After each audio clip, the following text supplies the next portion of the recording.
Hello, students! Nós vamos trabalhar com as link words. Essas link words são palavras de ligação e elas são também consideradas como conjunções. As conjunctions, também chamadas de link words, têm a função de conectar ideias e frases de forma a manter a lógica de um discurso.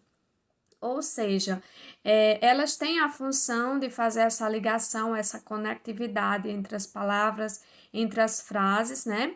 Para dar uma coesão ao nosso discurso, seja ele escrito ou oral, ou seja, dá um sentido, né, ao nosso discurso, ok? Então, nós vamos ter aí algumas das conjunções, né, dessas palavras de ligação na língua inglesa. O and é uma das principais. And dá a ideia de adição, que é o e. Outro, apesar de.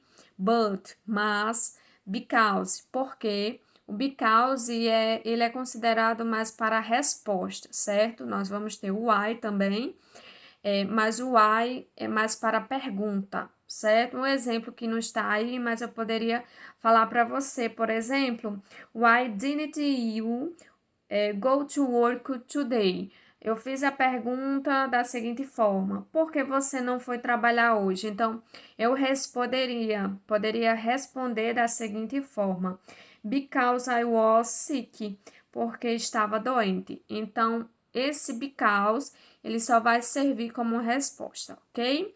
Mais na frente vocês vão entender que o why, ele também pode ser considerada como uma palavra de ligação, mas também um pronome relativo. However, nós vamos ter, no entanto, otherwise, caso contrário, dentre outras, tá bom? Então, essas são as principais e vocês vão ver, dentre as selecionadas, as 10 selecionadas, as principais conjunções, tá? Vamos ter aí essas link words and, já havia falado, e, né, o significado, but, mas, if é o se, que dá a ideia de condição, né? So, o então, que é a ideia conclusiva. Então, essas palavras, né, as link words, são consideradas também como connectives, ou seja, conectores, né? Conectores que ligam palavras, ligam frases para dar um sentido completo. Então, a partir do momento que vão ligando estas palavras, estas frases vão formando um texto, né, para dar uma coesão, um sentido aos nossos discursos, sejam eles orais ou escritos. Então, nós vamos à primeira aí, a primeira conjunção, né, a primeira link words.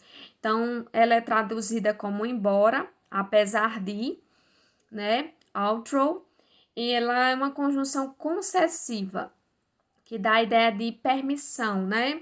Permissão, de consentimento, de ideia de ceder. Esse tipo de conjunção faz uma ressalva que não anula o argumento principal, ou seja, se tem um argumento que é uma ideia contrária, mesmo assim, né, apesar, muito embora aconteça esse ato negativo, mas existe uma permissão para que, mesmo acontecendo algo negativo, aconteça, certo? Então, vamos entender o que eu estou querendo dizer. She traveled by plane, although she was afraid of flying, que é a tradução. Ela viajou de avião, apesar de ter medo de voar. Então, vejam, apesar dela ter medo de voar, mesmo assim ela viaja, certo? Então, por isso que há essa ressalva, que não anula o argumento principal. Ou seja, se tem medo de voar, então o propósito é não voar, né? Mas mesmo com esse medo, existiu a permissividade, o consentimento, o efeito de ceder, e mesmo assim ela viajou de avião, ok? Nós vamos a outro exemplo. Although the sun shine, it's cold. Embora o sol esteja brilhando, está frio. Então, se espera quando o sol está claro, está brilhando, está quente, né? Está, vamos dizer assim, durante o dia, logicamente que nós vamos entender que deveria estar quente, né? It's cold. Aliás, it's hot. Mas mesmo assim, mesmo o sol estando brilhando, está frio. Vamos ao segundo exemplo. And está traduzida como e. And é uma conjunção adicional. Então, conforme o nome já indica, né, ela adiciona informações à frase. Vamos aos exemplos. She visited Los Angeles and New York. Ou seja, ela visitou um país e mais Nova York, né? Ela visitou inicialmente Los Angeles e Nova York. Então, foi incluído aí Nova York ao conhecimento, à visita do sujeito, o she, né? Outro exemplo, he speaks German and Russian. Ela fala alemão e russo. Então, nós estamos falando de dois idiomas. Além dele, aliás, o he, né? Além dele falar alemão, German, também fala Russian, ok? Então, são dois idiomas que o sujeito, né? O sujeito he, ele sabe, desenvolveu, conheceu, conhece, certo? Tá joia? Vamos ao terceiro exemplo, o because, né? Because, considerado como porque, é uma conjunção explicativa. Conforme o nome já indica, ela é usada para explicar algo. Então, vamos aos exemplos. They are studying because they will have an important exam tomorrow. Eles estão estudando porque terão uma prova importante amanhã. Então, veja, há uma explicação pelo qual a pessoa, né, os sujeitos estão estudando, né, porque existe uma prova amanhã. Então, há um motivo, né, há essa motivação para que os estudantes, né, eles, de forma indeterminada aí, eles possam estudar, porque existe toda essa motivação, um motivo, ok? Outro exemplo, we didn't go to beach because it was raining. Não fomos à praia porque estava chovendo. Então, o motivo pelo qual não fomos à praia foi porque estava chovendo. Então, há um motivo porque não fomos à praia, ok? Então, há uma explicação, certo? Vamos ao but. O but aí é considerado como uma conjunção adversativa, ou seja, indica ideias opostas, né? É o entretanto, todavia, né? Isso. Então, ideias opostas são ideias contrárias. Um exemplo aí é I would like to travel, but I have no money. Eu gostaria de viajar, mas não tenho dinheiro. Ou seja, vai ficar só no desejo de viajar, né? Embora a pessoa gostaria de viajar, o eu, primeira pessoa discurso, gostaria de viajar, porém, entretanto, todavia, não tenho dinheiro. Não tenho dinheiro nenhum, né? Vamos ao segundo exemplo. She called him, but he didn't answer the phone. Ela telefonou para ele, mas ele não atendeu o telefone.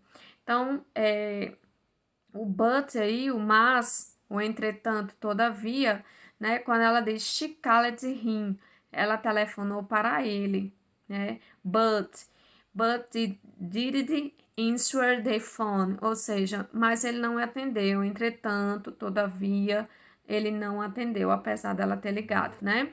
Então, dá uma ideia contrária, ela realizou uma ação, porém, entretanto, todavia, não foi atendida, certo?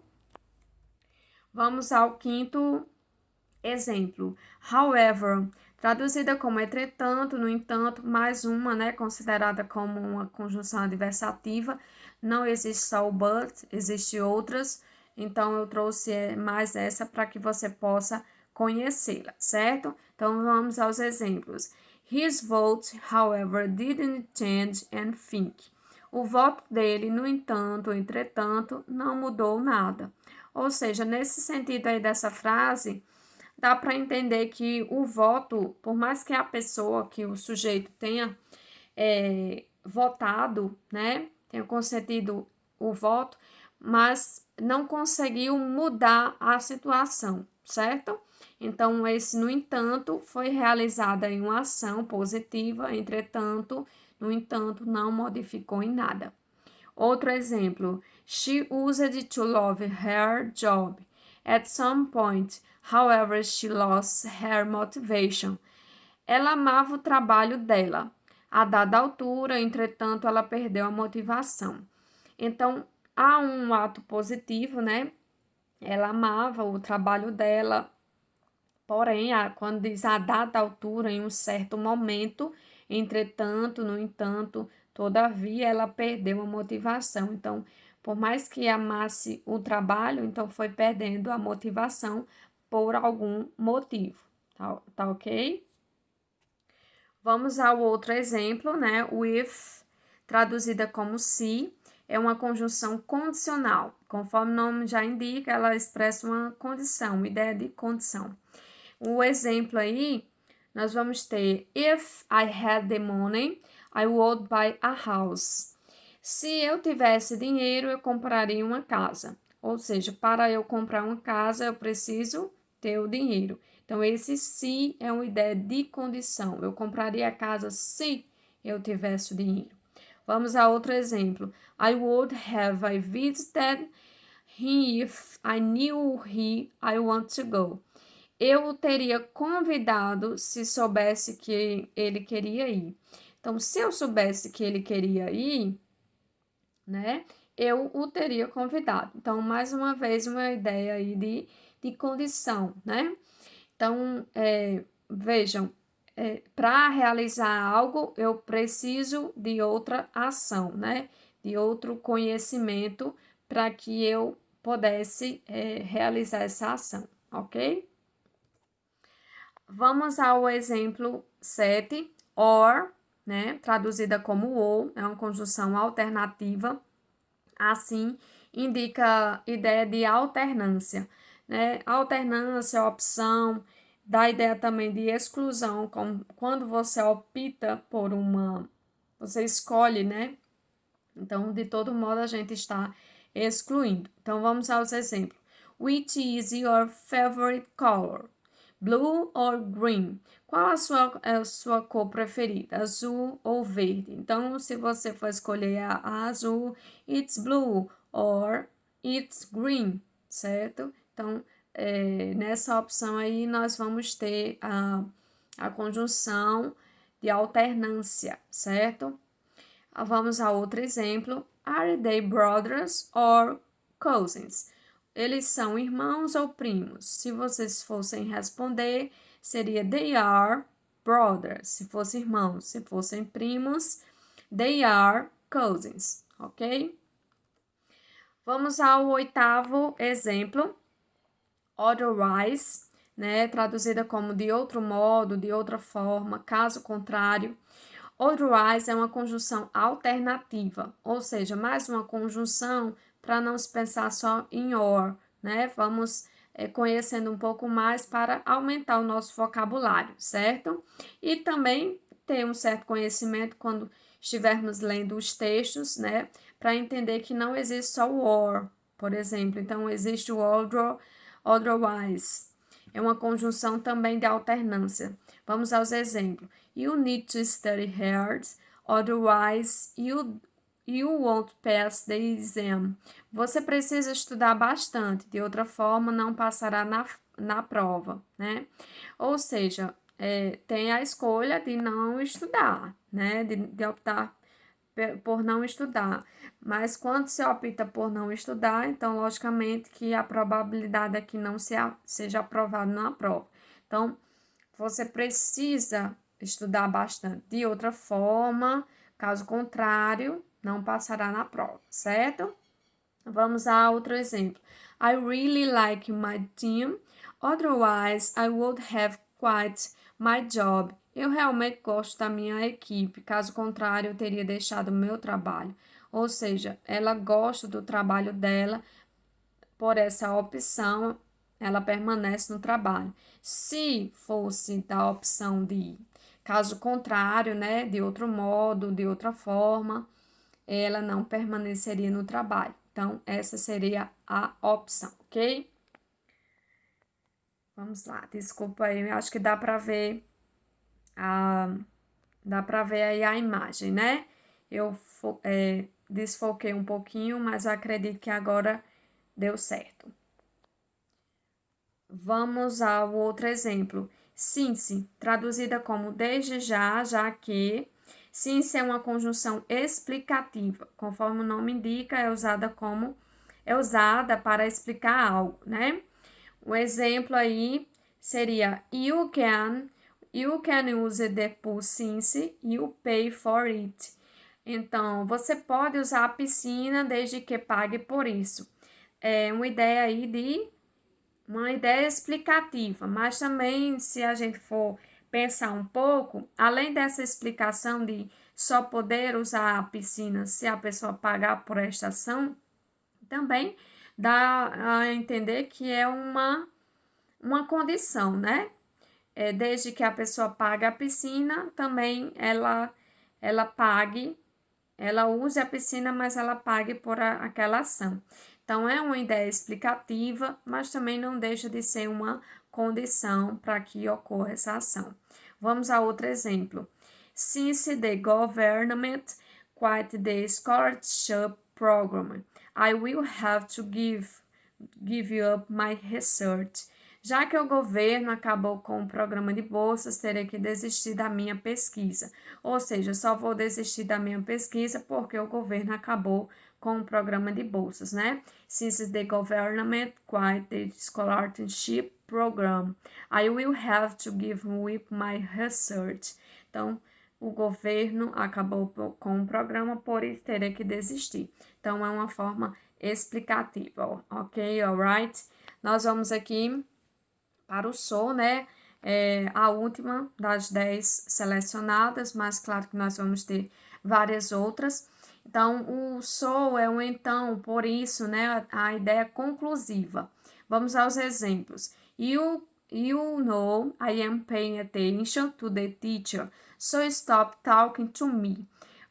Você sabe que eu estou prestando atenção no professor, então pare de falar comigo, né? Quando ele talk to me, pare de falar comigo. Então, quando estamos falando aqui você sabe que estou prestando atenção, então no professor, então é toda uma explicação, né? Há toda uma contextualização para chegar à ideia conclusiva. Então, pelo fato de estar prestando atenção no professor, então há uma conclusão, um fechamento da ideia de que é preciso ele parar de falar com o colega para que o colega continue prestando atenção no professor.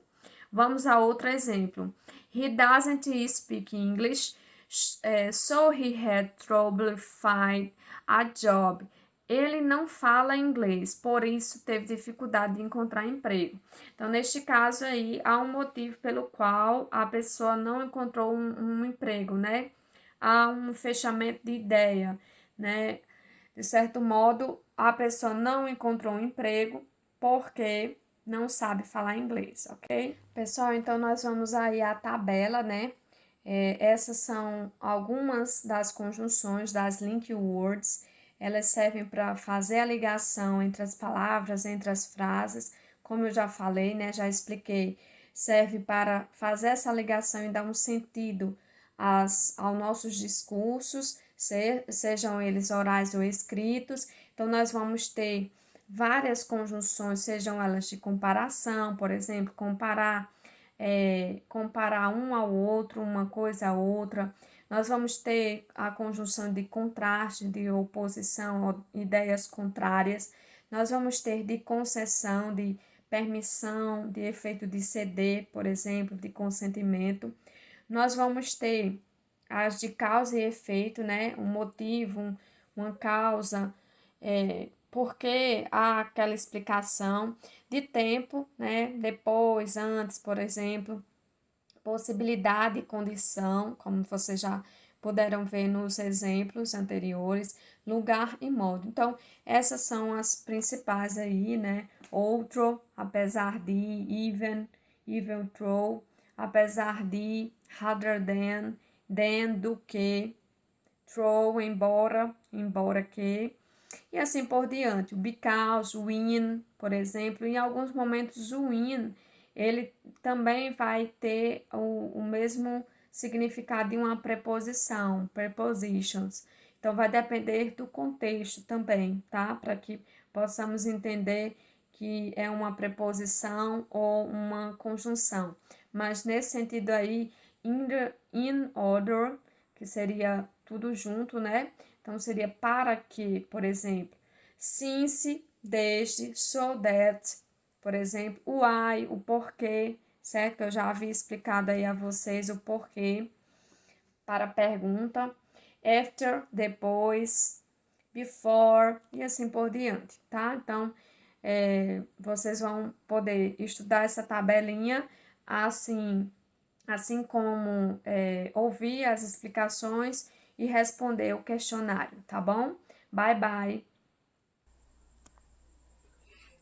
Oi, alunos, nossa aula é sobre globalização e esse termo é usado em geral para se referir à interligação de atividades produtivas e à circulação e consumo de mercadorias. Ele abrange também o fluxo de pessoas, capitais, ideias, informações e cultura. A globalização é um processo mundial em que há interdependência de ordem econômica, política e cultural, e que acentuou na segunda metade do século XX, em razão dos avanços nas áreas de telecomunicações, transportes e nas tecnologias digitais de informação. Para entender melhor, vamos ligar a globalização a capitalismo. Lembrando que capitalismo é aquele sistema social, econômico e político que rege as nossas vidas. O capitalismo está dividido em 3 fases: comercial, industrial e financeiro.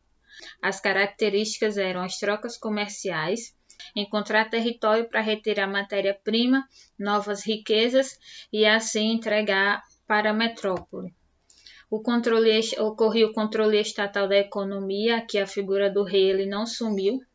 A sociedade ela estava, de certa forma, tentando sair daquele modelo social feudal. Então, ainda existia a nobreza com força, ainda existia o clero, a figura do rei, mas aqui já existia aquela nova camada chamada de burguês, quer dizer, os comerciantes. A sigla DIT quer dizer Divisão Internacional do Trabalho. Isso aqui trata da forma de produção que ocorria mundial, quer dizer, que país produzia o quê? Ou que região produzia o quê? Então, tínhamos as colônias produzindo os produtos primários, quer dizer, para alimentação, entregando o trabalho escravo e as especiarias. E tínhamos a metrópole do outro lado, recebendo os produtos primários da colônia, produzindo e exportando esse produto já manufaturado. Então, tínhamos colônia entregando o produto primário para a metrópole recebia o produto primário, transformava em manufatura e devolvia para a colônia. Quem saía perdendo? A colônia, porque entregava o seu produto de graça, a metrópole recebia, transformava em um produto comercial e vendia para quem estava na colônia. Então, entende-se que a globalização surgiu com as grandes navegações, já que na globalização ocorre interdependência de ordem econômica. Na primeira fase do capitalismo, nós tínhamos uma interdependência entre metrópole e colônia. Existia a interligação de atividades produtivas, circulação e consumo de mercadorias. Então, os portos hoje são locais propícios à saída e chegada de produtos. Então, quem faz compra pela internet, compra na China, espera o seu produto chegar. A maioria dos produtos vem em navios. E no período do capitalismo comercial, naquele boom do uso da navegação como meio de transporte para fazer essa interligação entre regiões, nós tínhamos o porto como um ponto de grande importância para essa comercialização. E hoje o porto continua sendo um ponto de importância para a compra e venda de produtos, para escoamento de produção. O capitalismo industrial surgiu do século XVII até o século XIX, com a substituição da manufatura pela maquinofatura. Então, todo o produto que era produzido à mão, apenas com tesouras, alicates, parafusos, aqui eu já tenho a ajuda da máquina. A divisão internacional do trabalho aqui ocorria da seguinte forma. Aqui já temos alguns países subdesenvolvidos, já existiam países independentes. Então, eu tenho colônia com país subdesenvolvido, oferecendo matéria-prima e produtos primários às metrópoles. As metrópoles ou países desenvolvidos recebiam matéria-prima, transformava em produto industrializado e devolvia para a metrópole. Então, exemplo, ele entregava o couro, entregava o algodão e recebia da metrópole a roupa ou o produto já pronto, quer dizer, o produto bem mais caro.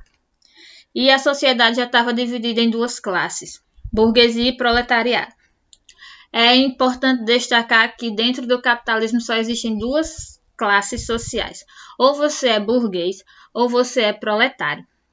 Ou burguês ou capitalista, como estão usando hoje. E muitas pessoas ainda continuam se achando capitalistas, mesmo sendo proletariado.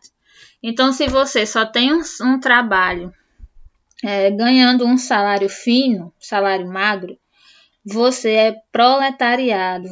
Não é porque você tem um iPhone, porque você tem um Smart TV, que você é capitalista. Você é apenas um trabalhador gastando o seu dinheiro em tecnologia. Você é apenas o consumidor proletário que alimenta o capitalismo.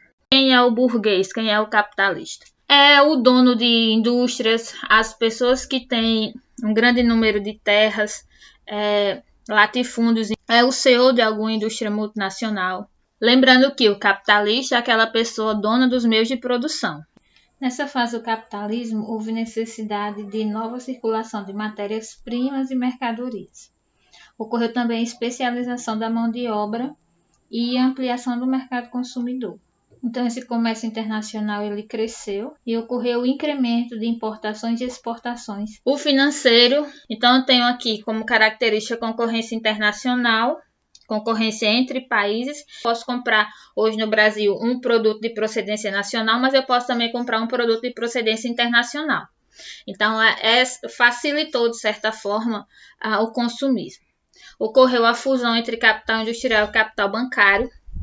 Então, as pessoas que no período do capitalismo industrial, os industriais, que apenas guardavam dinheiro, enterravam, colocavam no colchão, encontravam algum lugar dentro da casa para guardar, porque o banco ainda não era algo normal, no capitalismo financeiro passaram a usar o banco para poder guardar o seu dinheiro e para, de certa forma, conseguir acumular ainda mais. Então, eu tenho essa fusão porque um vai investir no outro. Então, o capital industrial vai investir no capital bancário e os bancos vão investir na indústria.